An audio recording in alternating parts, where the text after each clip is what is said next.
person kind of guiding you up and down the river, showing you everything I know about Chicago, explaining the art in this city to you, the history of the city to you, and most especially Chicago's architecture.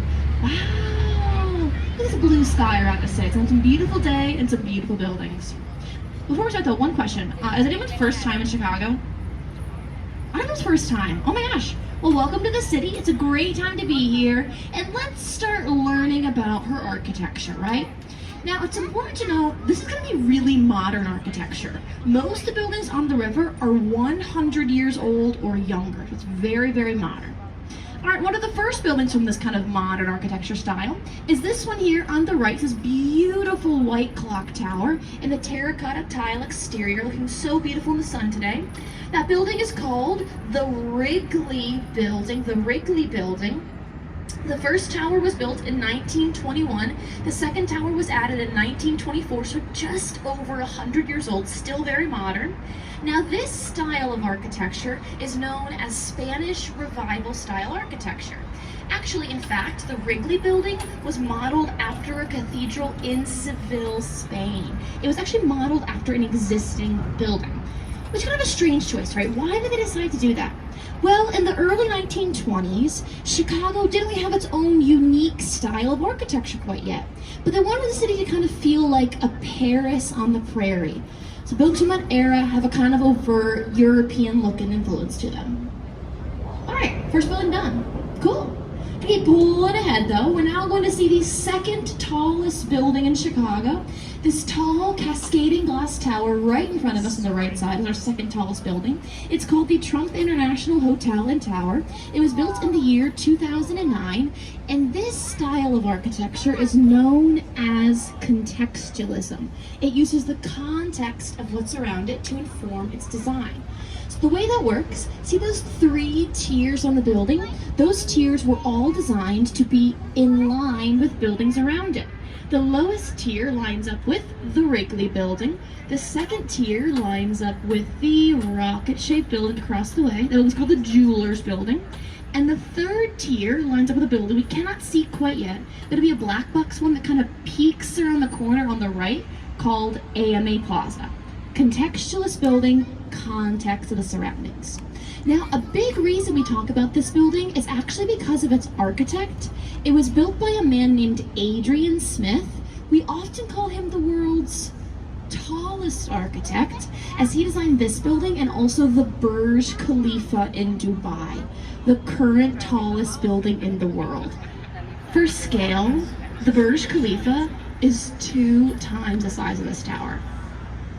Yeah, it's incredibly tall. But you know what? Tom Cruise still climbed the whole thing.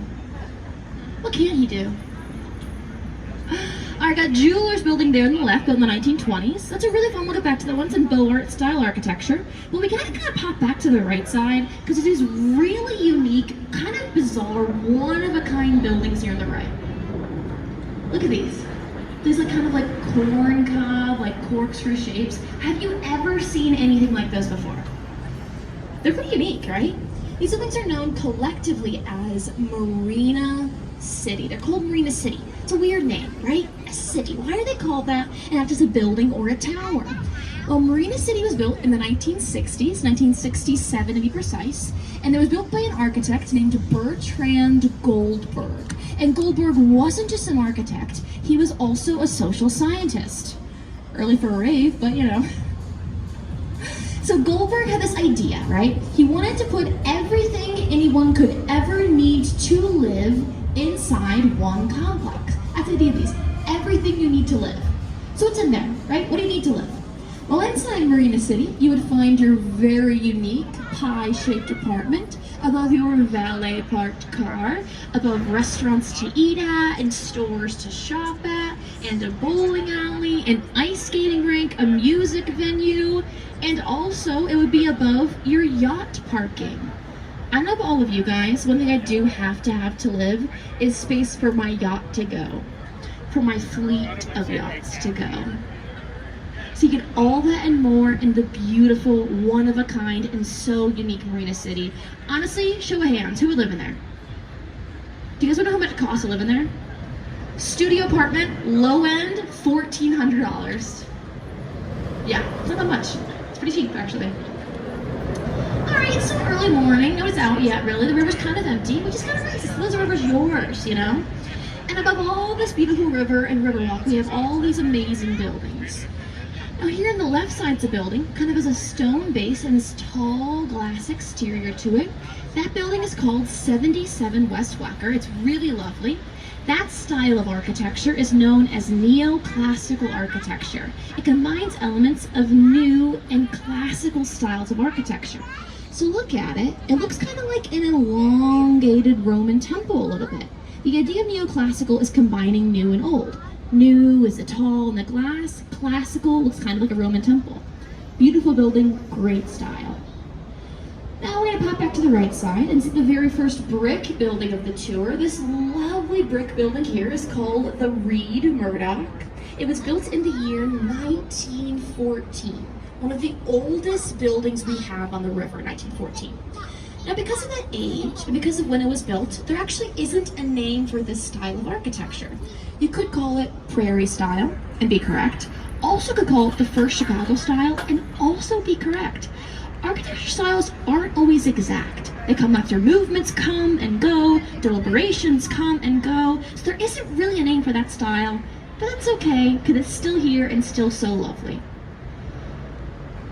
I don't know about you, but I love like the shade of these bridges over our heads right now, like very cool. Do you guys want to guess how many bridges we're going to see in the tour today? You want to guess? 50? It's a great guess, great guess. It's about 20, it's a little bit less than 50, still a good guess though.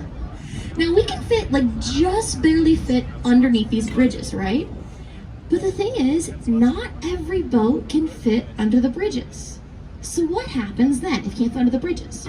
Well, in those rare instances, the bridges move. They all have the ability to split down the middle right there and then raise and lower their arms up and down in the air as need be. Now, it's pretty rare to see it happen. It is like people use the bridges and trains and cars drive over them all the time, so they don't raise that often, but they can and sometimes do raise for a really one-of-a-kind view. All right, back to the right, we have this giant behemoth of a building here on the right side, a beautiful building known as Merchandise Mart. When this building was built in 1930, it was the largest building by area in the entire world. It's huge.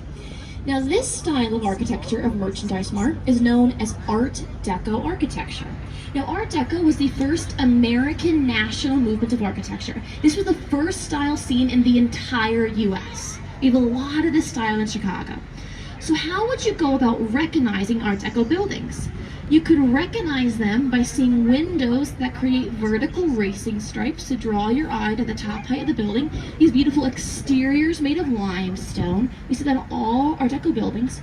We're going to see a lot more of this style. It's a really important style in the US. Talk about a lot more about what it is, what it means later.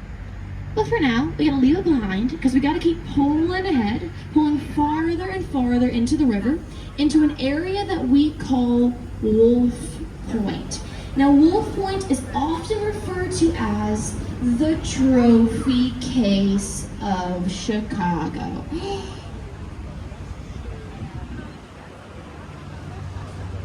So pretty here in Wolf Point. Now, this area is home to many of the newest buildings we have in the whole city. These are all very new buildings. The newest of the bunch is this one here on the right side, this tall glass one. The building was built it was completed in January 23, not even 2 years old yet. This building, it's the Salesforce Tower. Does anybody know what Salesforce is? Got a hand, some nods. You all work in office settings, I assume? Yeah, I work on a boat. I don't know what Salesforce is. People tell me it's a CRM, and I go, okay, what's that? And where's the poop deck? We all have different skills. Something is really, really new though. It is brand new. This is more contextualist style architecture. Again, that idea of context and surroundings. The windows are kind of very reflective on the side of it. I also say it works really well because it's a brand new building and I cannot remember what was here before. That's good contextualism.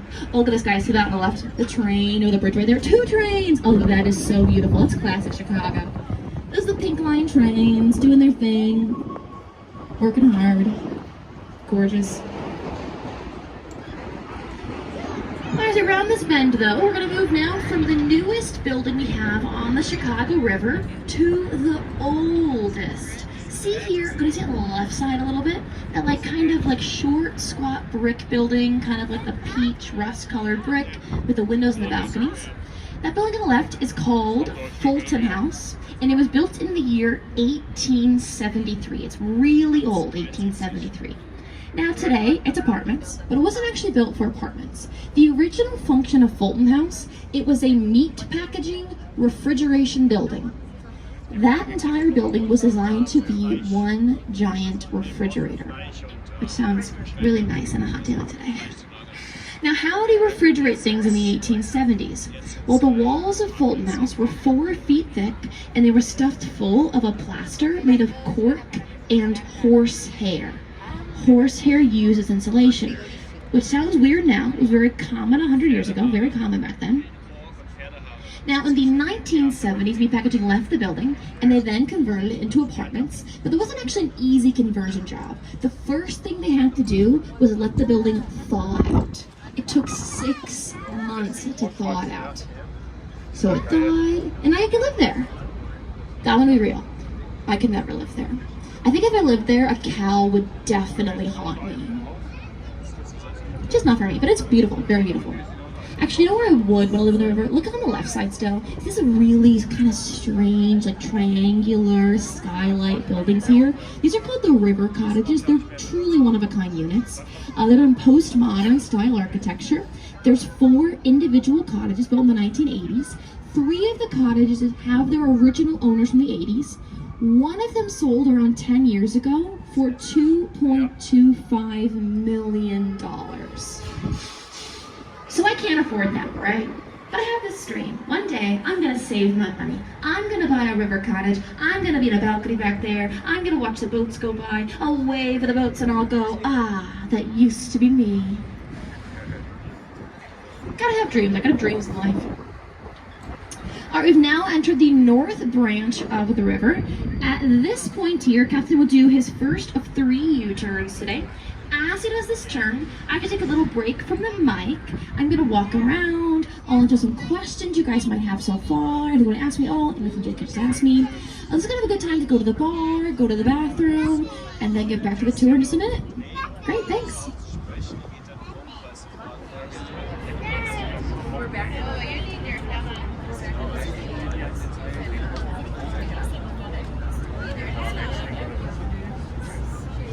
we normally come in on Ohio.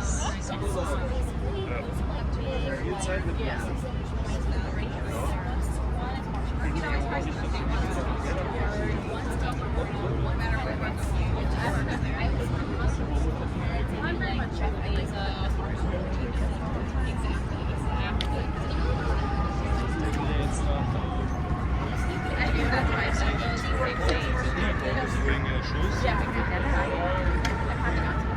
White Troop. 4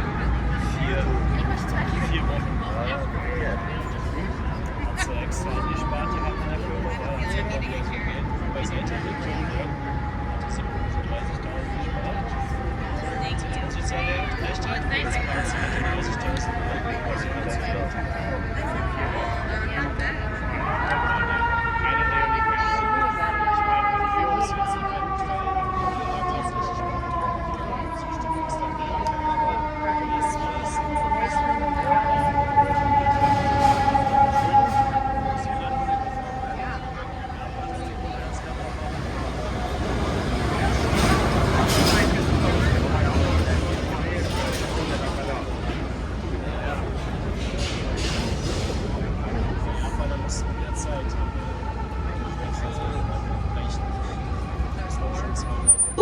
Sorry about that.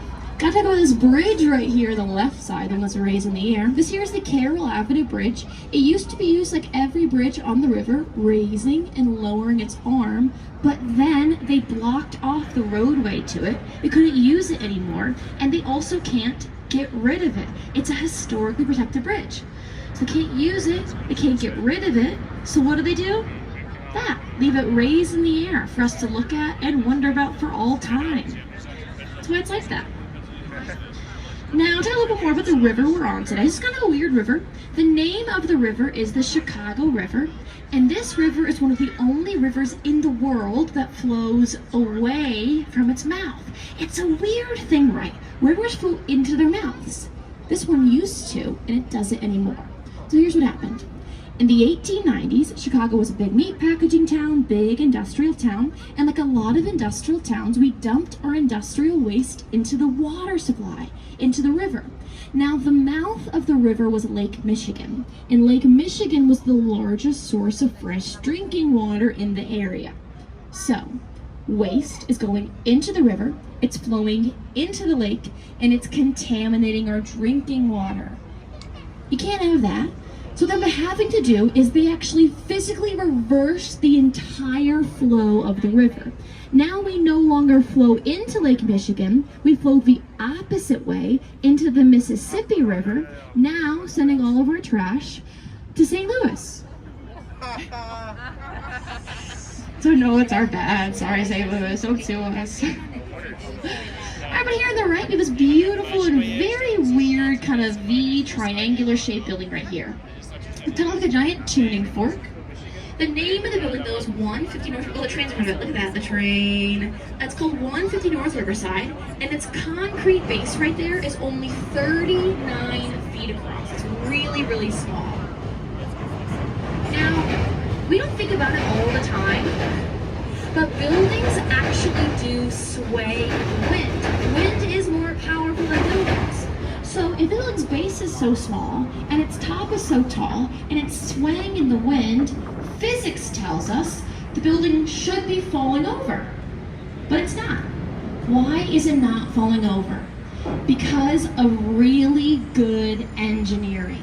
There's an engineering principle they use in this building called inertial slosh dampers. What a crazy term. What on earth does that mean? Basically what it means is, in the top floor of this building, there's 150,000 gallons of water. And as the wind is pushing the building in one direction, the water in those gallons sloshes the other way. The wind goes this way, the water sloshes that way. The wind goes this way, the water sloshes that way. And the effect that it has is stabilizing the building, keeping it upright, keeping it from falling and crushing an unsuspecting tour group. Tour guys, today we are safe from falling buildings. We got this. Here on the left, there's a really lovely glass building. It's called the Bank of America building, built in 2017. Hey, if you're a Bank of America patron, you probably helped pay for this building. Great job, guys. Great work. You should know more about it. This is a really great example of contextualist architecture. Look at the windows here on the exterior. They're really lovely, kind of amazing mirrored effect. It looks kind of like a patch of the sky in the building. This is the best time of day to see it, too. All the clouds right there. I think it looks really lovely. I will say, I'm always a little iffy on this style of architecture, but I love this building. I think it looks so beautiful right there. Alright, gotta keep pulling ahead though. Gonna go on the right for a spell. On the right, I'm going to point out 5 buildings to you all. In the next 5 buildings, you can literally trace the way that architecture has changed and evolved in Chicago in the last several decades. We begin here with the beautiful 2 North Riverside Plaza, another example of Art Deco architecture. I like this a lot. I love Art Deco, right? Art Deco's kind of a weird style. It's a very kind of hopeful, optimistic style. It looks a little like neo-futuristic, right? I like this style so much because it brings kind of like hope for the future. Say, this is our style, 20s are great, it will keep going up from here. But the thing is, Art Deco actually started in the late 1920s, right? And what came after that? The Great Depression and World War II. So we got this really hopeful style, and then for the next 2 decades, we were too broke and too busy to care about architecture. As a matter of fact, post-Art Deco, there were almost no new office buildings built in the US for 30 years. That, and then nothing new until the 60s. So the 60s roll around, and what do we do to have fun? We build little black boxes. Woo! The whole of Art Deco to this. And these buildings here, this is Gateway 1, that one's Gateway 2. These are examples of black box modernism, also called Miesian architecture, or just modernism in general. They came from an architect named Ludwig Mies van der Rohe. Actually, he's my favorite architect, and he's the father of this modernist movement, right? This is his style. Then you're gonna look at these styles thinking, okay, they're kind of boring, which is a fair take, it is. But try to think of these black boxes this way. If you had seen no new styles of architecture in 30 years, and the only thing that you knew before these was that over-the-top ornateness of the Art Deco and Victorian movements, they would have been the coolest things in the world. And now it's the rave break. No, the architecture's right, these black boxes, they're born to us now because we're used to them. But if you see them for the first time in the 60s, you would not have been bored at all, been really amazed by these buildings. It's never too early for a rave, guys. Remember that. Okay, moving ahead though. Gonna leave behind the black boxes of the 60s for the white boxes of the 70s. Ooh. Something here on the right is called Gateway 3. This is the international style of architecture, and it's called the international style because you can go almost anywhere in the world and see buildings just like that one. Like, can you kind of picture the skyline of your hometown for a second? You probably have one of those buildings. Listen, I grew up in Indiana. It's the only building they have in Indiana. If I could give like one quick critique of this style, hear me out. Came out in the 70s, right? The 1970s gave us disco.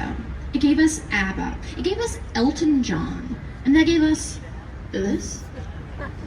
Do better, 70s. Let's go to the 80s. Next thing's a little crazier in the 80s. You guys remember the 80s, right?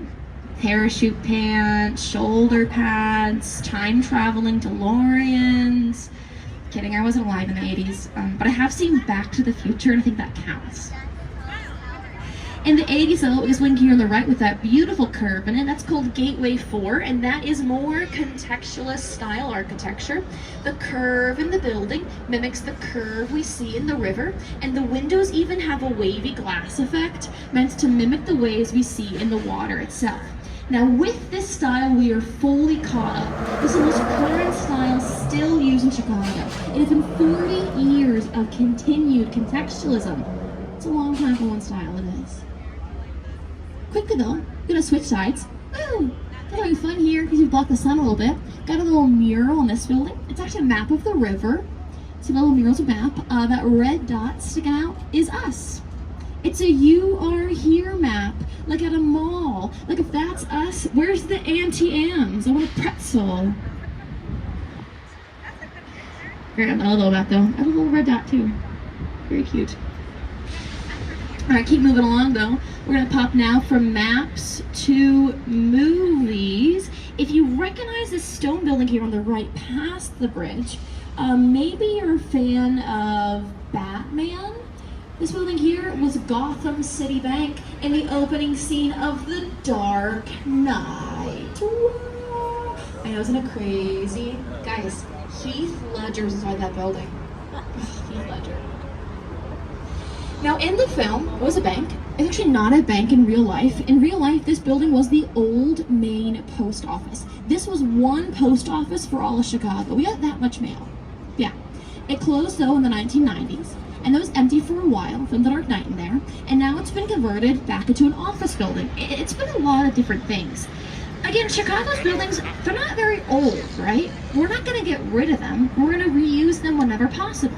So, buildings started off as a post office, and then became a regular office, could have been a refrigerator, and then became an apartment complex, could have been a bank, and then became an apartment complex, could have been a church, and then became an apartment complex, could have been a school, and then became an apartment complex. At a certain point, every building in Chicago is gonna become an apartment complex. I can prove that. I can.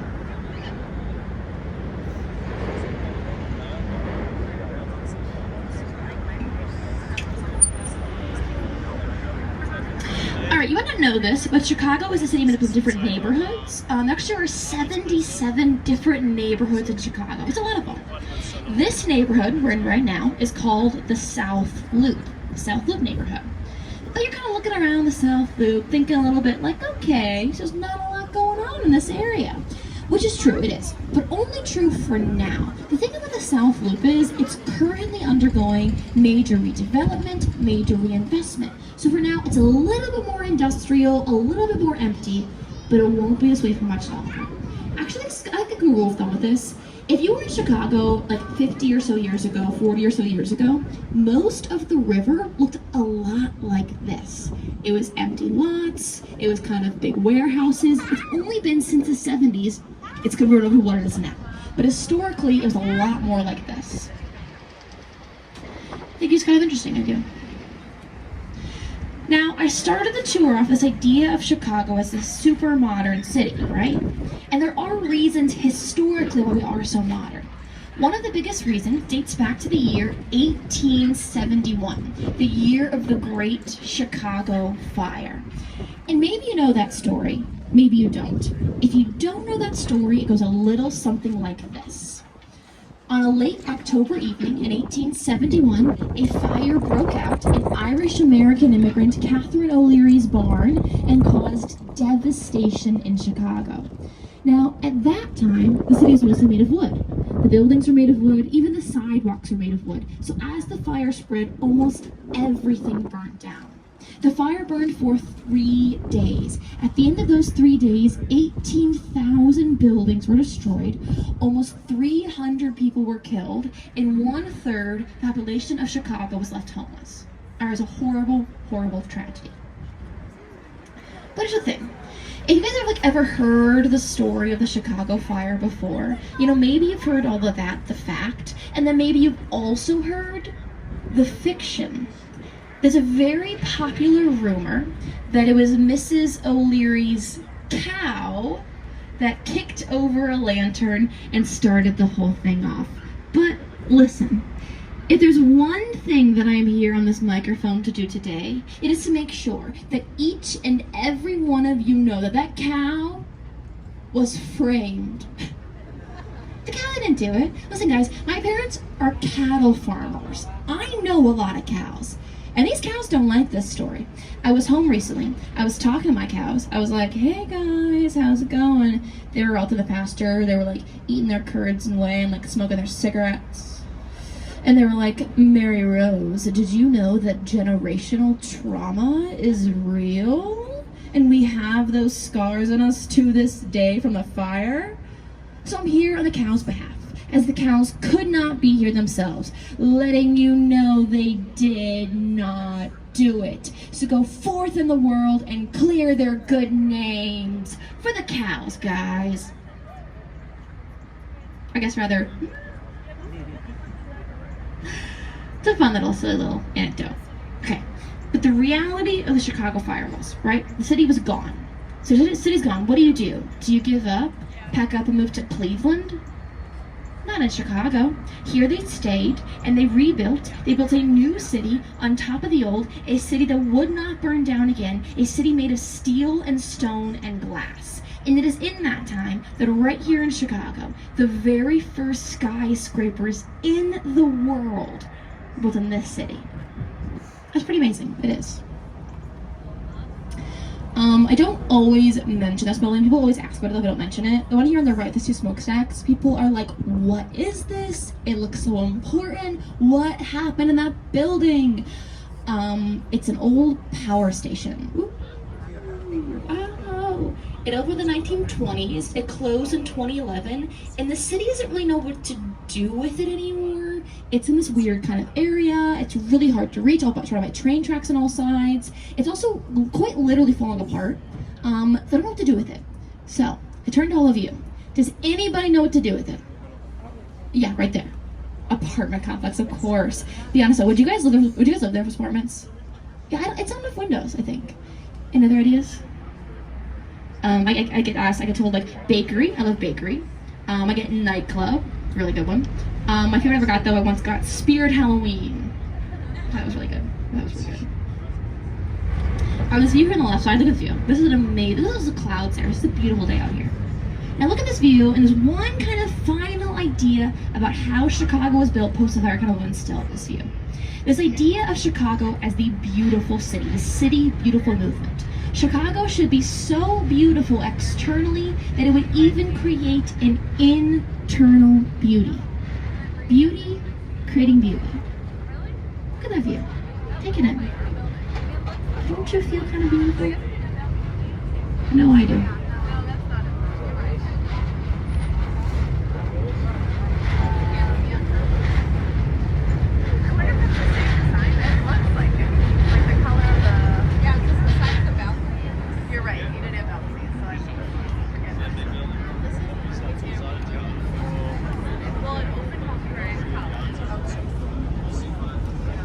So this little turn here. Any more questions? I call the next three like my stars of Chicago. Like if this is the TV show The Bear, they would be my Richie, my Sydney, my Carmi of buildings. Any Bear fans there? Let's watch The Bear. It's a great show. If you want to get Chicago, watch The Bear, okay? Everybody's angry, it's cold, the food's really greasy. Classic Chicago. Alright, my first star of Chicago, though, we can see it over there on the right side, so that beautiful building, the statue on top of it. That is the Chicago Board of Trade building. It is an Art Deco style building. The statue on the top is the Roman goddess Ceres, the goddess of agriculture. We get the words cereal and cerveza from Ceres. Speaking of cerveza, guys, hey, the bar is still open downstairs. Don't forget Olivia. Just thinking about you. If you recognize the building, though, it was Wayne Enterprises and Batman Begins. It also was featured on The Bear. On The Bear, they mentioned the lobby bar of the building, which is called Ceres Cafe. I have had it confirmed from multiple different sources that Ceres Cafe has an incredibly heavy pour. Someone told me once a Bloody Mary in there is pink. A Jack and Coke is a cup of Jack Daniels and a Coke on the side. That's a heavy pour. Open light. See you all there later. I gotta work tomorrow. Just kidding. Just kidding. All right, my second star of Chicago, though, my Sydney, my Iowa debris of buildings in the city. We're gonna see it past the bridge here on the right side. Have that kind of pinkish tan exterior and those circular barrels on top of it. That building is called 311 South Wacker, built in the 90s. And every single night, those barrels on top of it light up like a torch or a beacon to see Chicago for miles. Now, it's a really cool thing. It's a great effect. But the story goes, when the building was first completed, the barrels on top of it were so bright that migrating birds thought the building was the moon.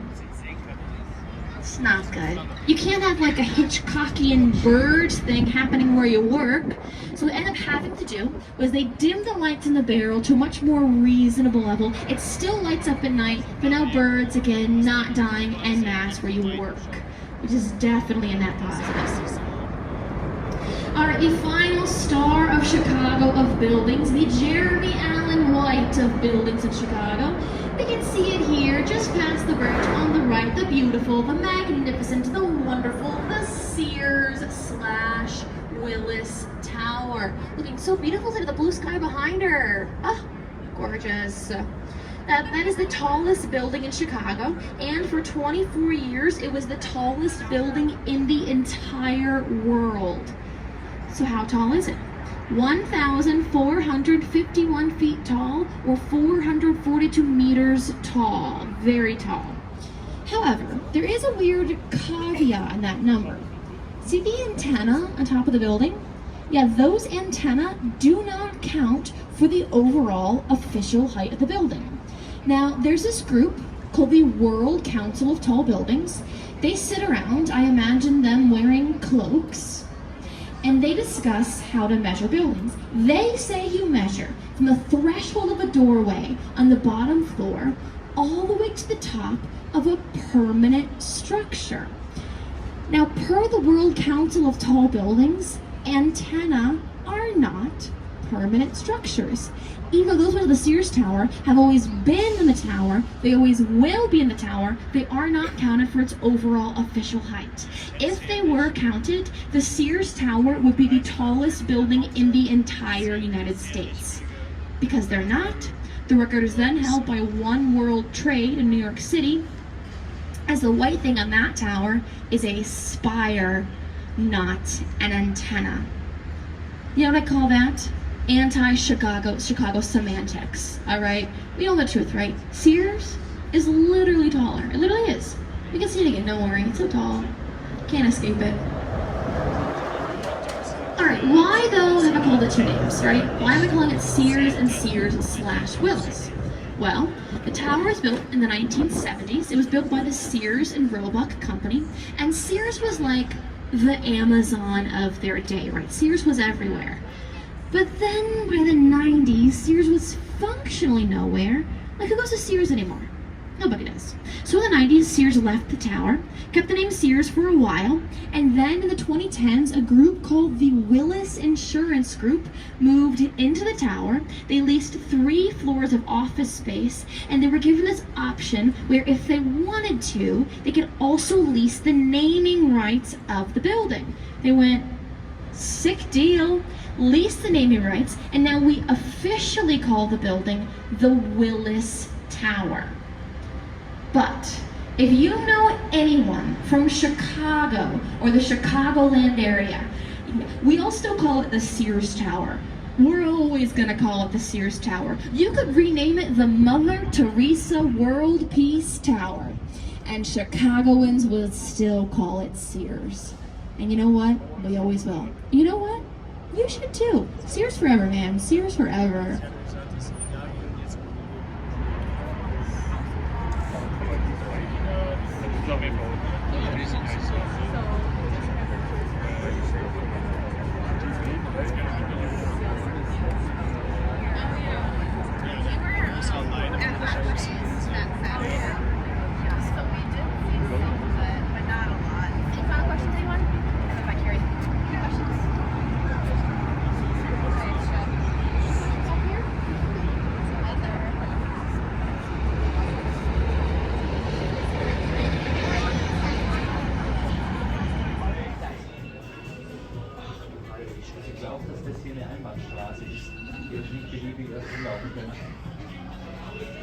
Ich würde jetzt zuerst hier bleiben. Weil es sieht hier nicht so aus, weißt du? Das ist hier einfach nochmal rumläuft.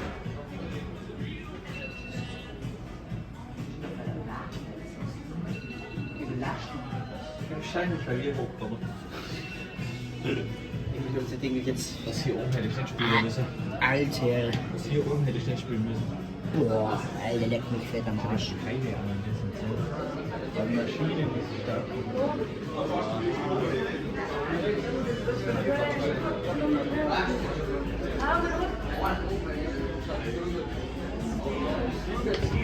Das ist geil, weil ich weiß, dass da unten wieder was ist.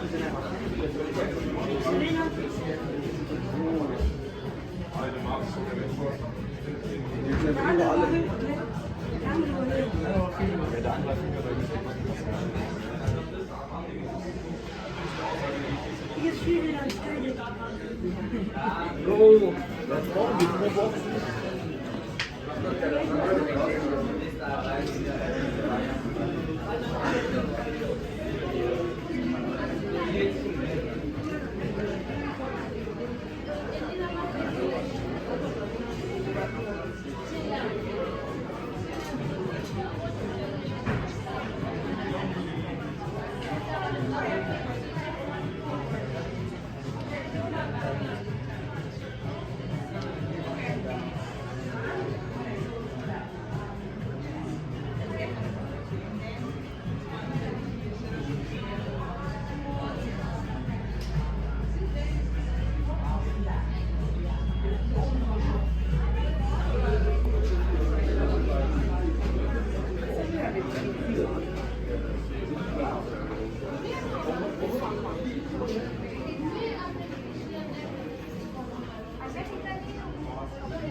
Da kannst du doch mal ein halbes Unglück lassen.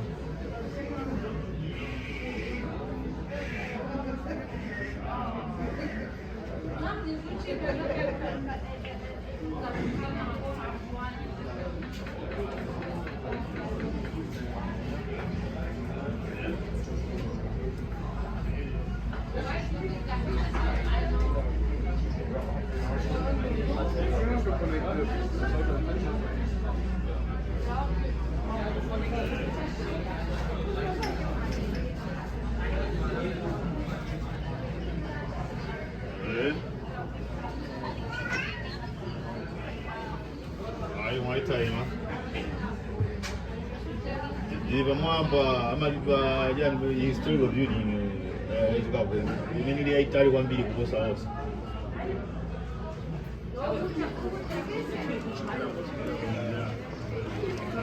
Cái đấy rất nhiều nữa.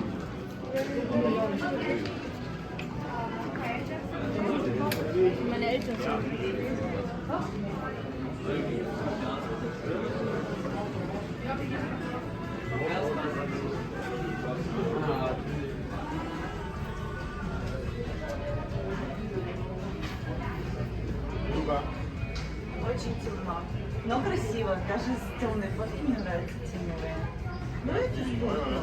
С этим видом. Ну пожалуйста. На солнечку красивенько. И пойдем туда уже.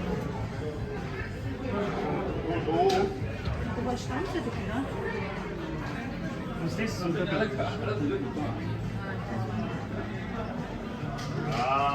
Да. Вот так красивый вид. Чуть-чуть еще глубже. Стань туда прям в окно, да. А посмотри в окно. Нет, чуть-чуть прямо. Я могу наспирать, мне не нравятся эти фотки, когда ты там куда-то вдаль смотришь. Мне кажется, они будут красивые. Что это?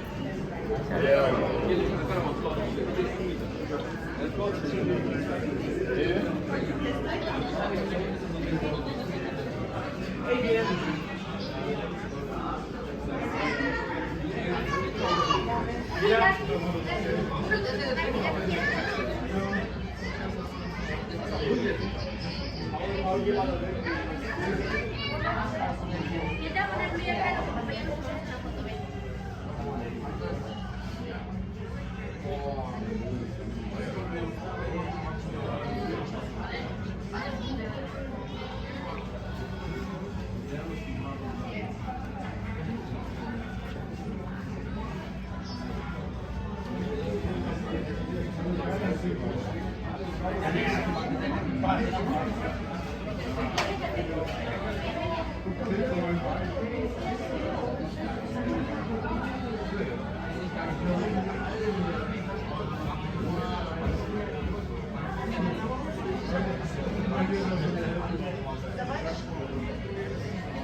Ahorita empieza mi amor.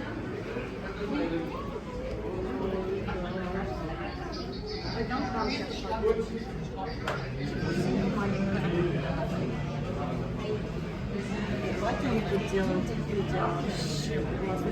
Да.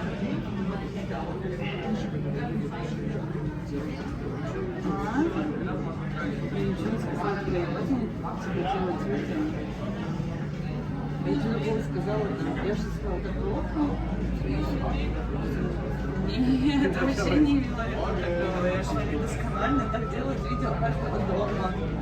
Угораю. Угораю просто, не знаю.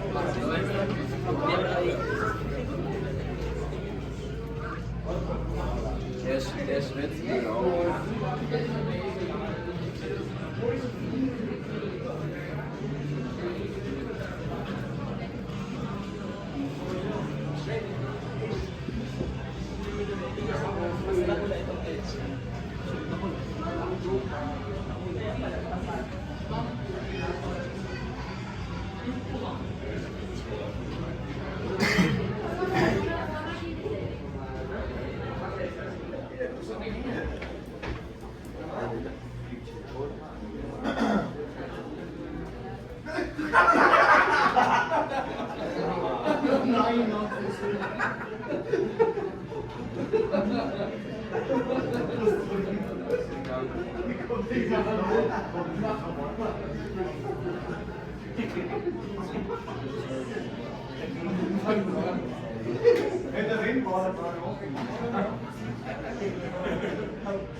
This was designed to be the Mid-America Training Floor. The Marina Training Floor is reported externally, which we body aspirated into the tank and actual training floor to remain open, problem-free.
The world is changing as ice and realms melt and warm waters rise. However, people across the world are coming together to face the challenges of climate change. Our actions